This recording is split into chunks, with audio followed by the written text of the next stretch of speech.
It's fun. It's wild. It's Dad's Gone Crypto.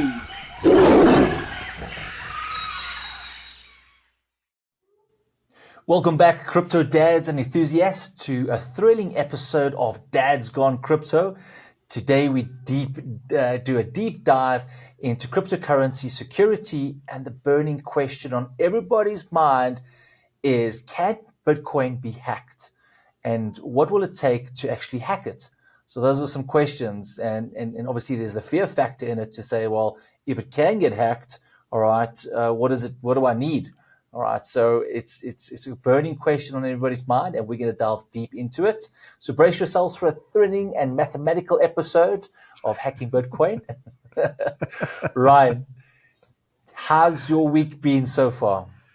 Oh, not bad. We've getting things back to normal a little bit around here, but market is super boring right now. So That is. crypto is super boring, but yeah, working on some things in the background. So hopefully we can have some fun here in the coming weeks and months. Yeah, true. How about you? Yeah, just busy this time of year. Gets a bit more crazier. It seems like every week just you're on this train that's getting faster and faster. But managing it, it's part of the journey. It's part of life. So we've got some cool things happening. So yeah, I can't complain. The Springboks in rugby lost against Ireland.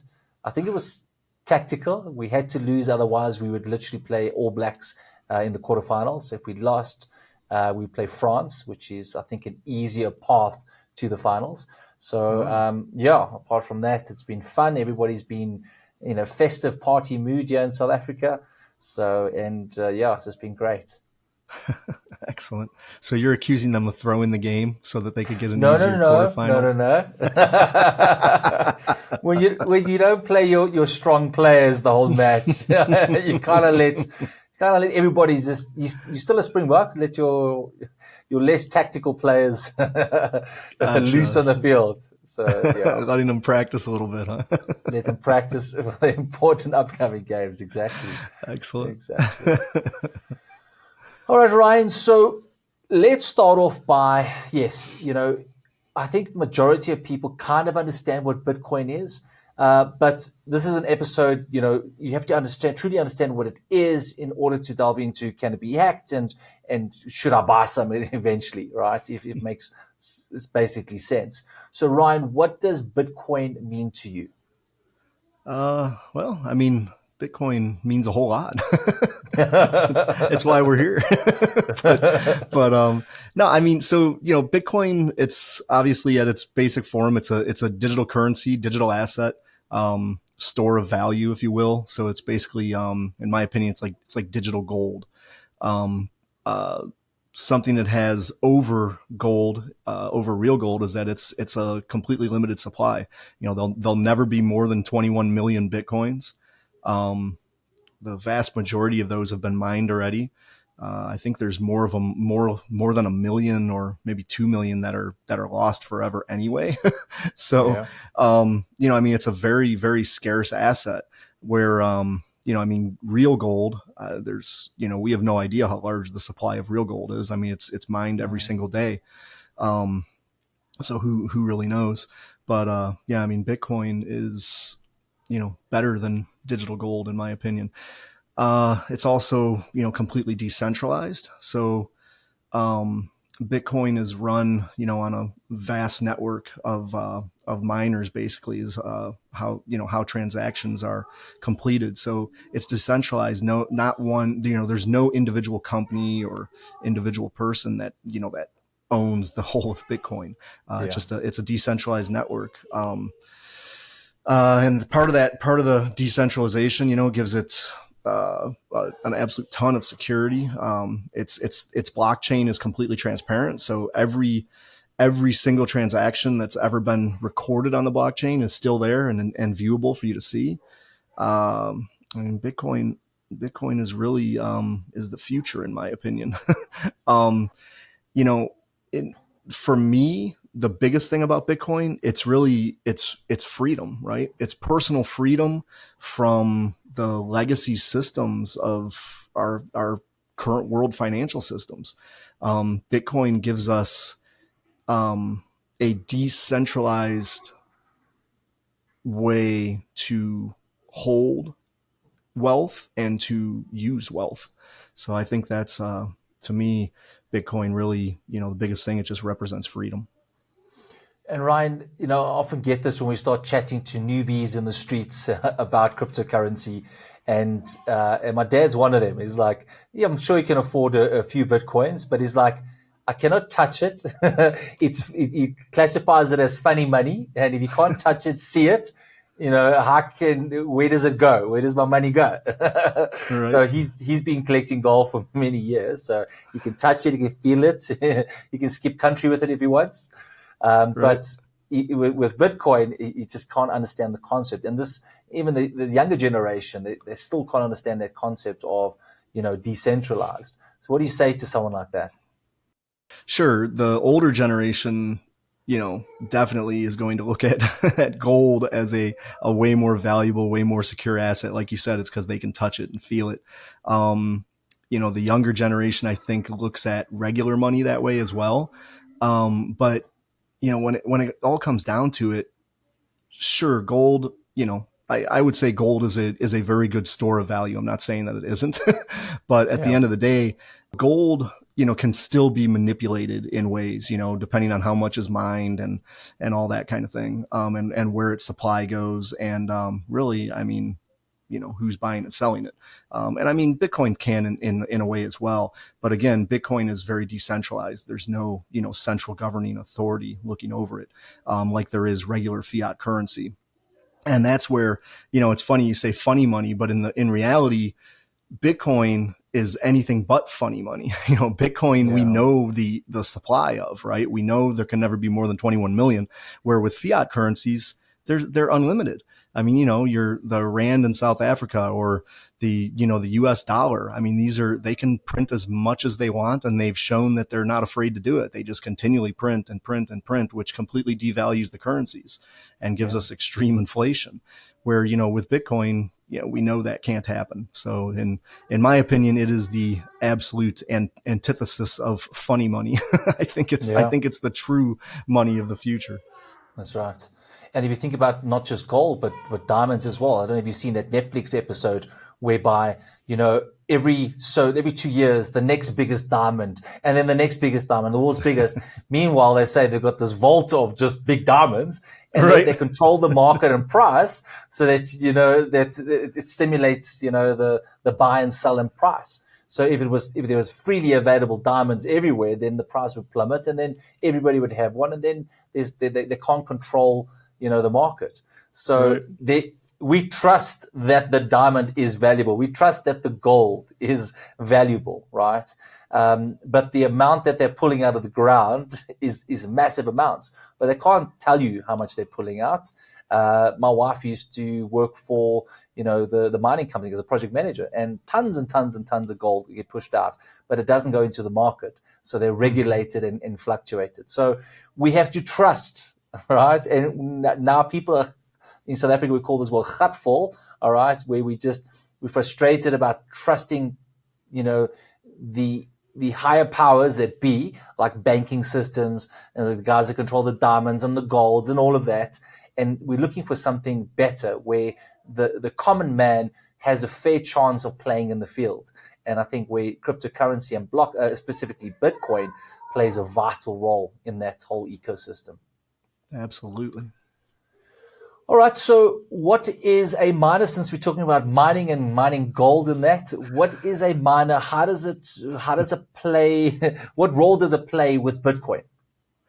So, well, I mean, just like you just said, gold miners, they're digging for gold in the ground, right? They're mining it.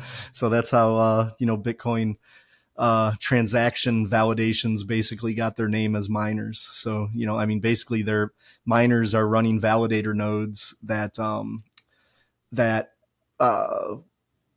validate and approve transactions. So, because as we were just saying, cryptocurrencies in general, they operate on a decentralized network, and there's no central authority. There's no bank that validates and approves individual transactions. It's done throughout that system of validator nodes.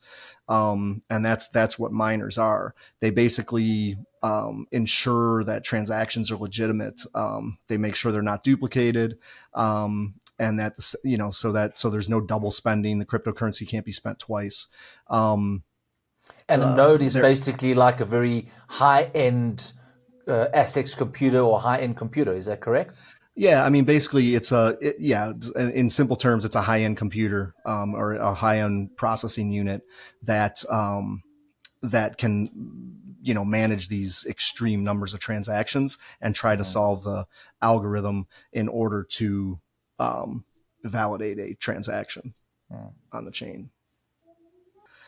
So basically, miners, yes, they're validating transactions. They're securing the network.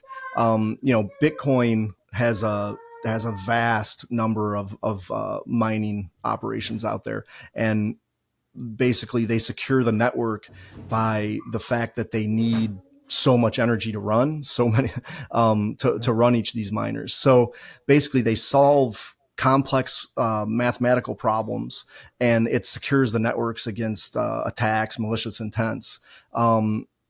Basically, on any blockchain, and especially with Bitcoin, the more miners there are, the more distributed that blockchain is, and the harder it becomes for a malicious actor to take control of the network in any way.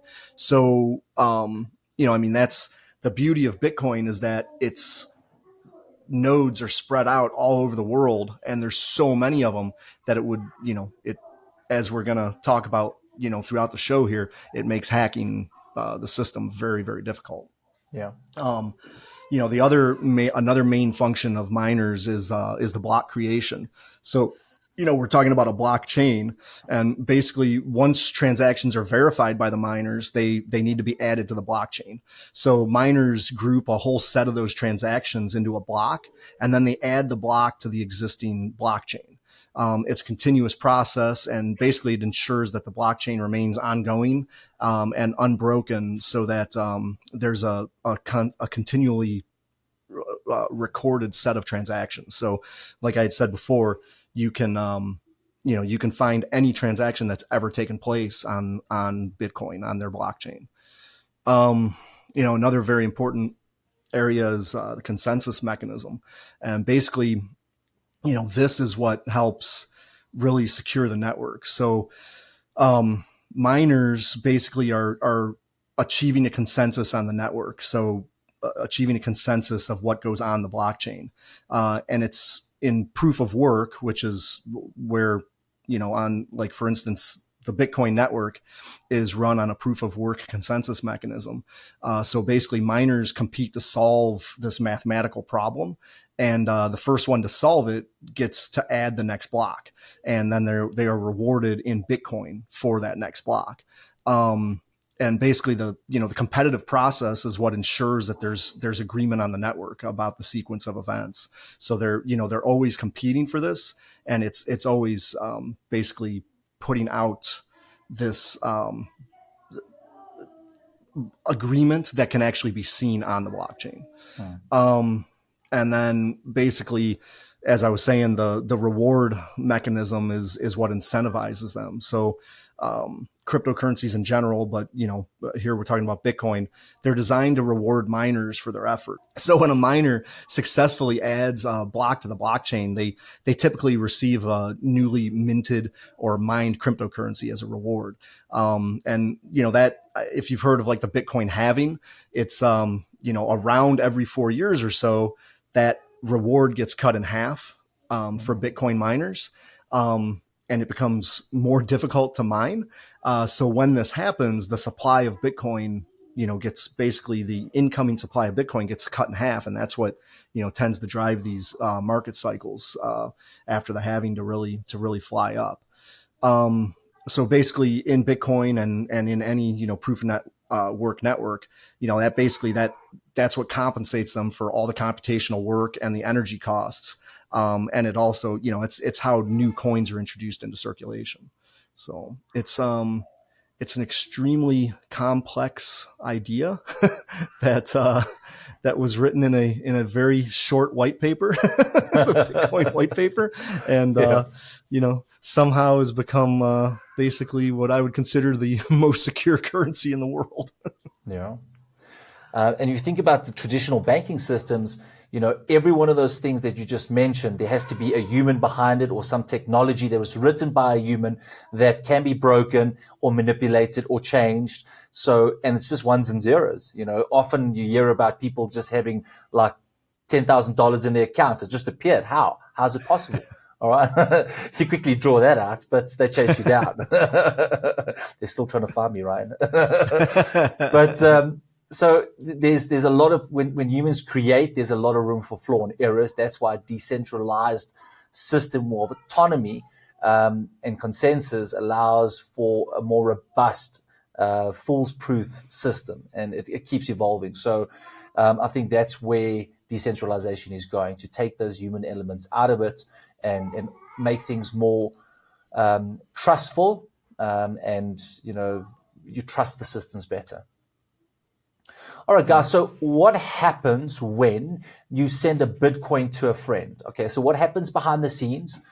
So imagine you're like in a town square, right? So you want to give your friend Dave a golden coin, right? So you announce to the town, and you're walking over there and say, Dave, instead of giving Dave directly the coin, you shout loud to everyone in the town. All right, Dave, I have some gold coins that I want to give to you, right? Or Bitcoins per se, right? So you're basically making a public declaration to the entire, everybody in that area, or to the entire network, that you want to transfer or give some Bitcoin to another person. Okay. So in that town square, you have ledger keepers, and you have multiple ledger keepers, and you're basically shouting out, hey, your declaration that I want to give Dave some Bitcoin. So they start writing it down.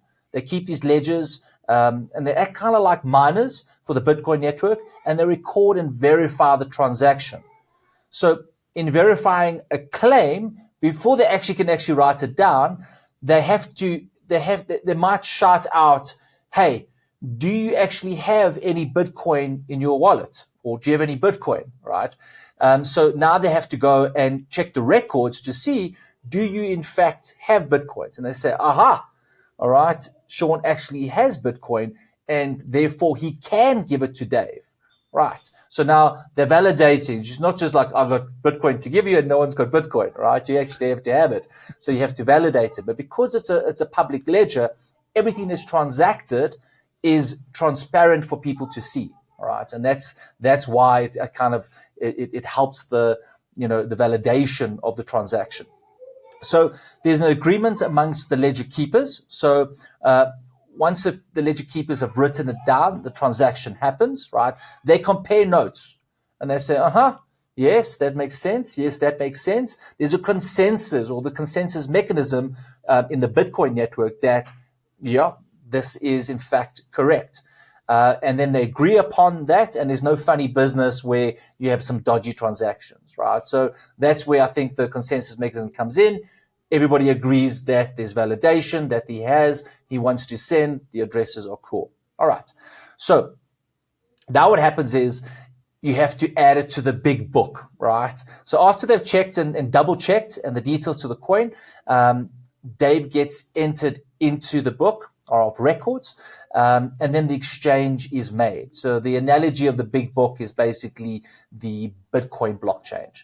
So sealing the deal, finally, one of the keepers, after doing an extra bit of work and getting the nod from the others, so that's where the mining comes in, then the transaction happens and they get rewarded for that work. So they were there in the town square, they were chatting together to validate that he had coins. The transaction happened. Everything was fine.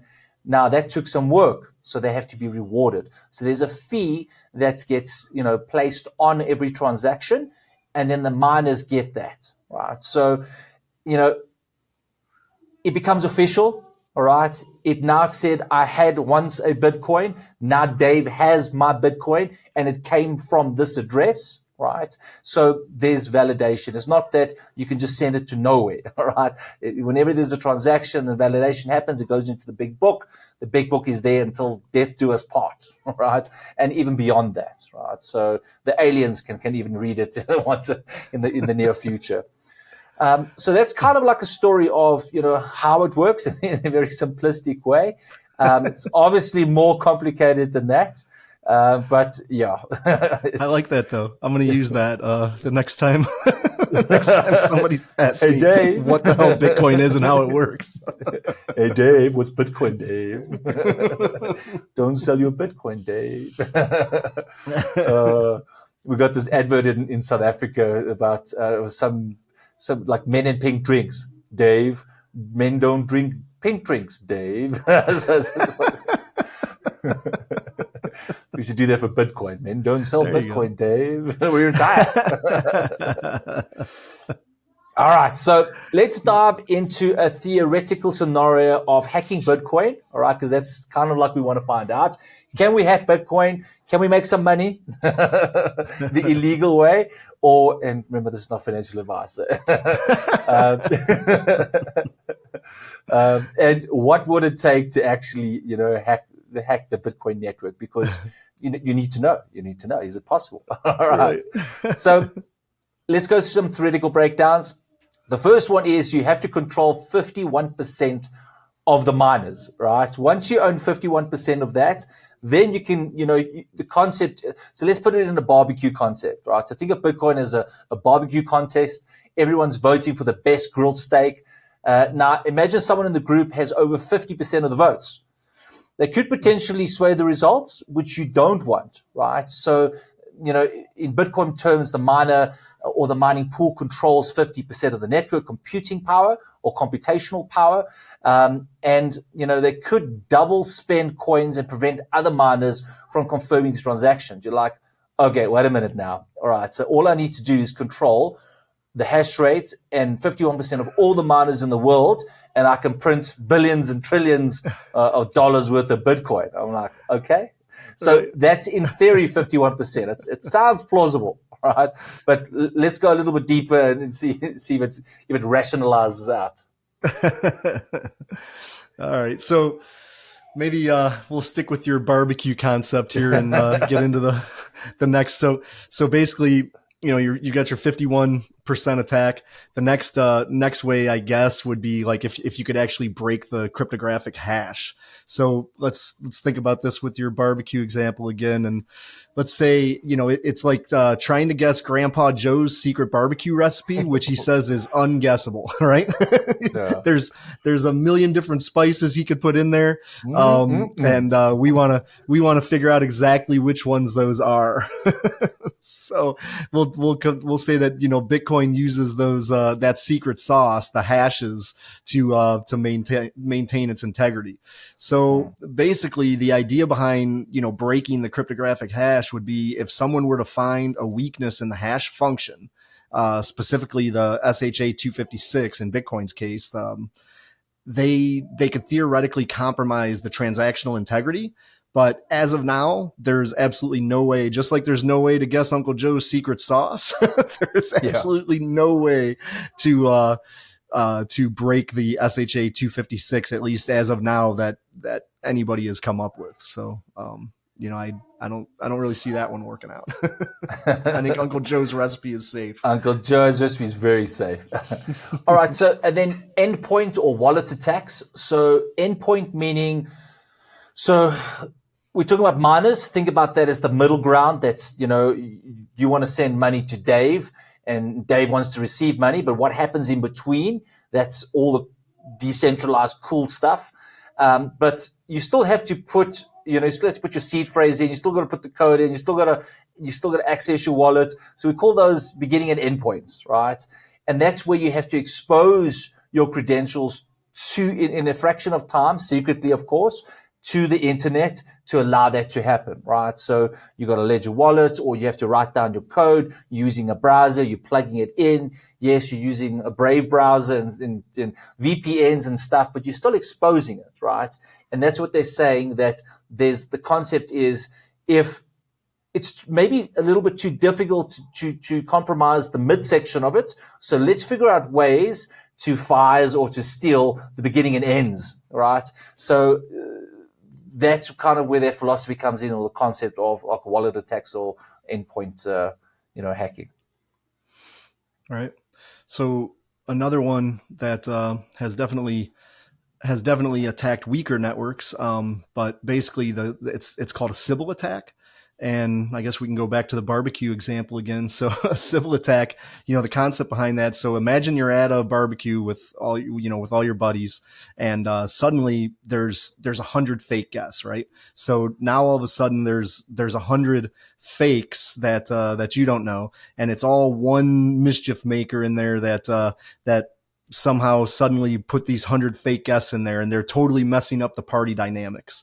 That's a Sybil attack. So basically in a Sybil attack, the attacker floods the network with fake nodes to intercept and manipulate network information. So Bitcoin with Bitcoin, you're not going to really see this because Bitcoin counters this through it's a trustless system where the nodes refer to the longest blockchain to determine legitimacy of it. So they couldn't just spring a whole bunch of nodes up like this with Bitcoin, because Bitcoin would see that the blockchain was too short. The nodes understand that, and they won't validate them.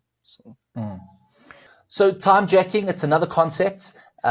So basically someone had to fiddle with like the barbecue contest timer, confusing everybody about when the steak will be ready. Attacker can provide, a false timestamp of information to a node, impact the ability to sync directly to the network. So that's another form as well. Right. And another one that that's known, a known hack is basically a race attack. So a race attack, let's think about this in normal terms.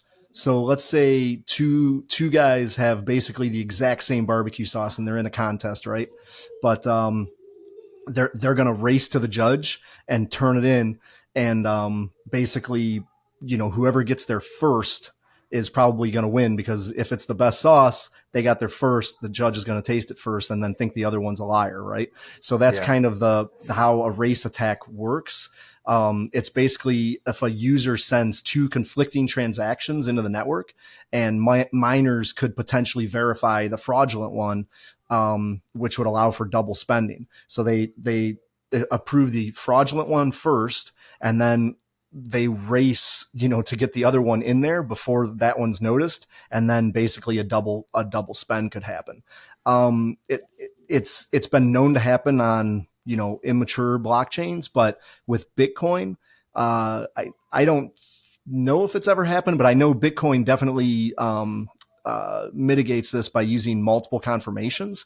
So like if you send a transaction on the Bitcoin network, it's going to take at least 6 or 7 confirmations in order for that to happen. So that basically, mitigates the risk of a race attack, because they'd have to, it would have to happen on 6 different nodes. So and this can happen because you're paying gas fees, right? And if you pay a higher gas fee, the miners are like, whoa, make more money, right? So you send the same transaction, one with the higher fee, you cancel the one, and then it's actually the fraudulent one that gets pushed through, because they're just validating. So I know it's happened on a couple of other cryptocurrencies, and it was a big thing. And I think it happened on Ethereum, Nick, if I'm not mistaken. So this is just, 6 examples of types of attacks that could happen. But to this date, Bitcoin has not been hacked. So these concepts have already been, seen to and already been mitigated and more, but it's just nice to understand what potential attacks, and of course the most important one would be your wallet attacks and your endpoint attacks. That's, I think, the most relevant one to the common user. All right. Yeah, all right. So the big question is, guys, how many high-end computers are needed to attack basically the security of Bitcoin, right? So if we go out to buy some computers, right, can you raid the piggy bank? You need a very, very, very big piggy bank, like a World Bank piggy bank. And, okay, so we've got the best graphics cards, we've got the best ASIC miners, we've got the best of everything. How many computers will we need to get that 51%? Let's go back to 51%. It's only 51%. I'm sure we can do it. But before we do a little bit of a mathematical, it gets a little bit technical, but I think we can, stay with us here. But before we get to that, Ryan, just explain to us what exactly is a hash rate to our crypto dads out there. So the hash rate, as we were talking about miners, it's basically the hash rate's the measure of the computational power of the blockchain network. So hash rate is determined by how many guesses are made per second, basically. The overall hash rate, it helps determine the security and mining difficulty of the blockchain. So basically, hash rate is the measure of the power and the number of computations that are needed in order to, basically put transactions through the blockchain.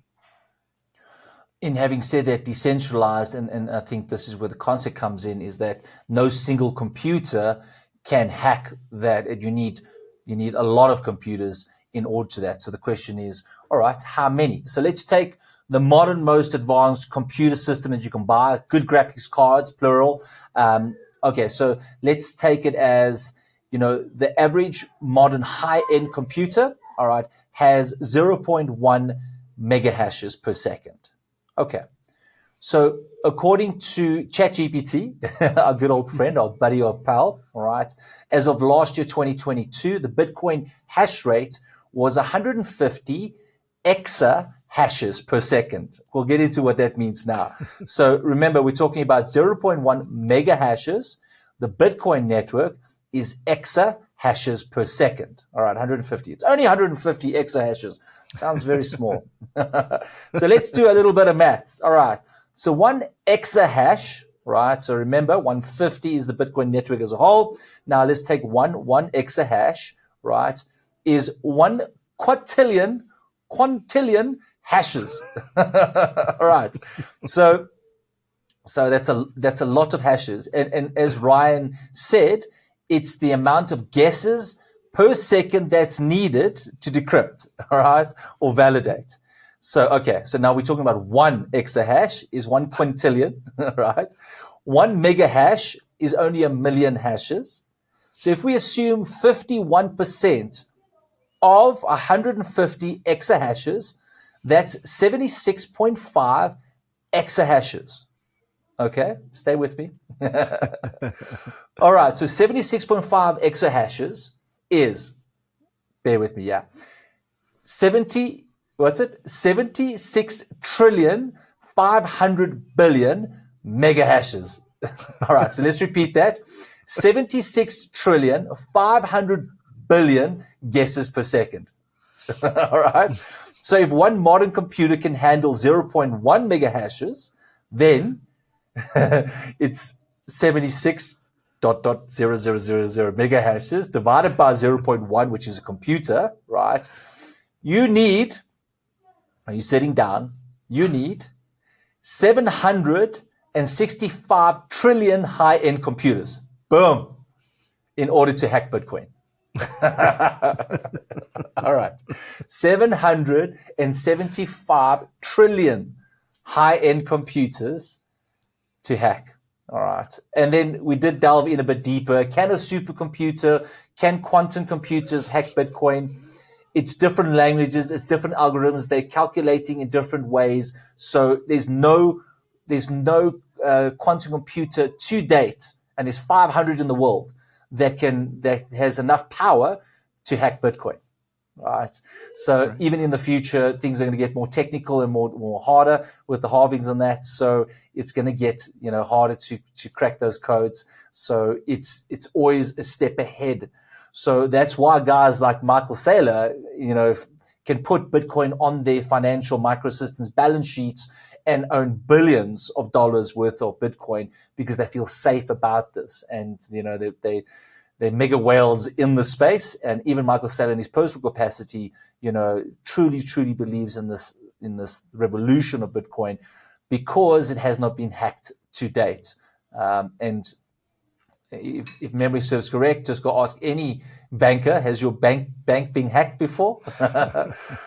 Quite possibly multiple times. Yeah. Right. So Ryan, knowing this new information, all right, I doubt you have enough money yet to buy that many computers.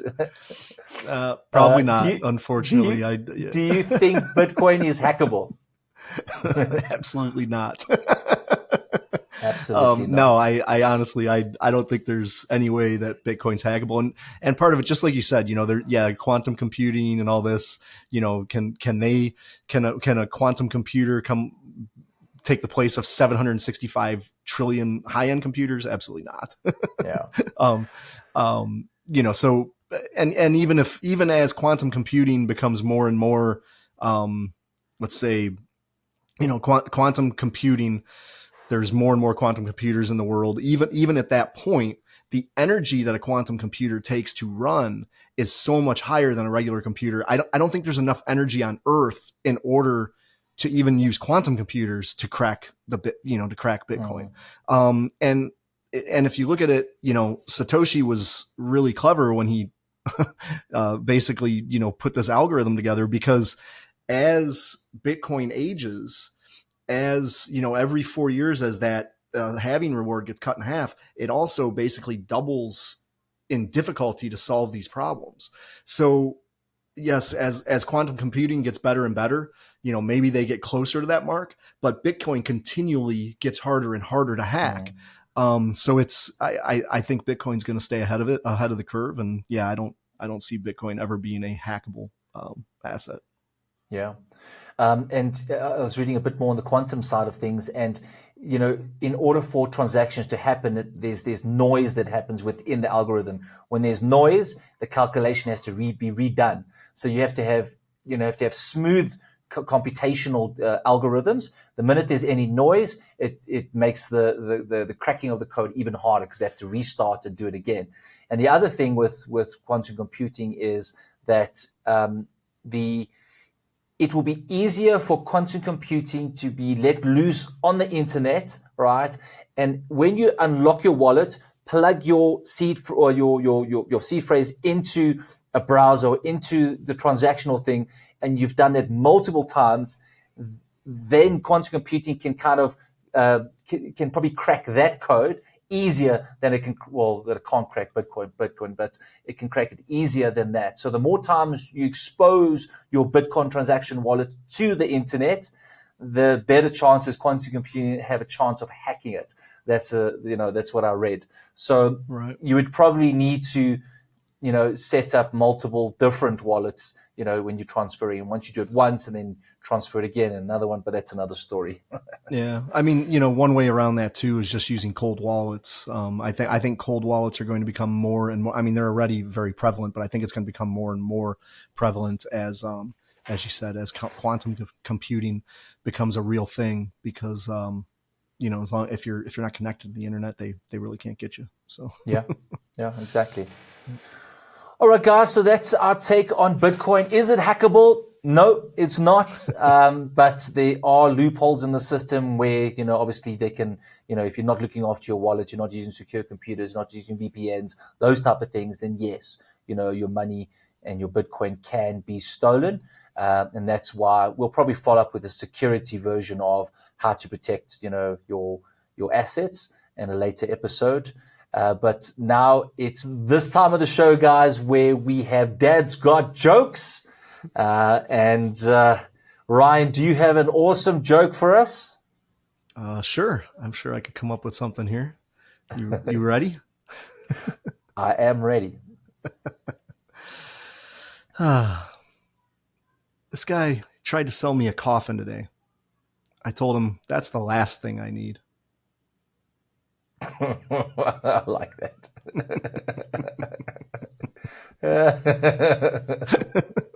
I like it. All right. So my wife asked me the other day to sync her iPhone. So I threw it in the ocean. I don't know why she's mad at me.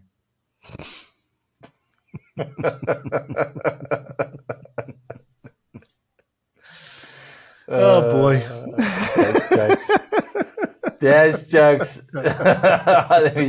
we just get fined for it. Is that whiskey? Just drink it. Oh, yeah. Oh, fun. All right, guys, and that concludes our episode on Bitcoin today. Thank you for joining us. Please visit our Telegram group. We've got some exciting things happening in there. Our Dad Sacks will be launching soon. We're busy working on the back end to get that gamification going, which will be quite cool. And don't forget to comment and like and share the video, please, guys. We appreciate it. Tell all your friends, and we'll see you next week for another good episode on Dad's Gone Crypto. See you guys. Ciao. The material and information presented in this recording are for entertainment purposes only. Do not misconstrue what you hear as investment or trading advice. Always do your own research. The views, thoughts, and opinions expressed by the guests on this recording are their own and do not necessarily reflect those of Dad's Gone Crypto or its hosts.